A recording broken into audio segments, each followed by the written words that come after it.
cloud costs rise as adoption increases. That is not entirely bad. As I said on the left side, cost management is great that you only pay for what you use, but that kind of dark side could be, but that could spiral up really, really quickly. And it could kind of come out of nowhere, and maybe you didn't even have visibility to it. Services like AI are driving even greater adoption. That in and of itself is also not bad. That's fantastic. But it kind of goes back to that prior point of, but that could all of a sudden have services and consumption spiral up, and you might not have seen that coming or budgeted or prepared for that appropriately, or it just might not be right.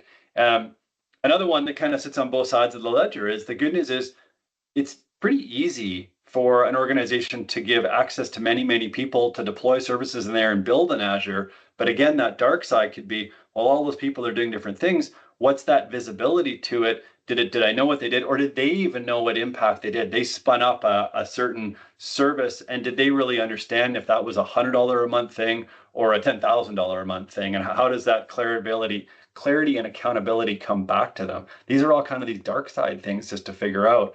And then the over provisioning of services. Sometimes services get built for kind of the maximum performance, and maybe that wasn't needed, or kind of an equal thing we see is just orphan services. Somebody built something at some point and it's not really being used anymore, but it's still hanging around and it's still a metered service and it's still costing money.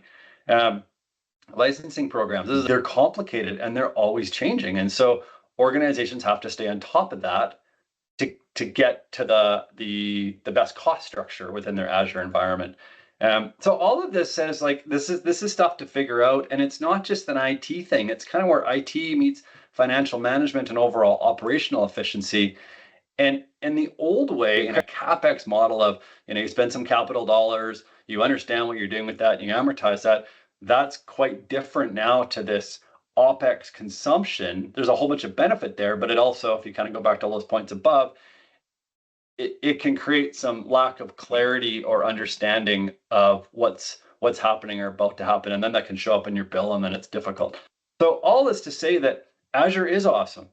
Everything on the left is absolutely accurate. It is awesome, and it's really awesome when the things on the right are navigated effectively, so that ultimately you get that business value. Because when you get the business value, then it's fantastic. But if all those things on the right turn into runaways, then the business value gets a little diluted by inefficiencies.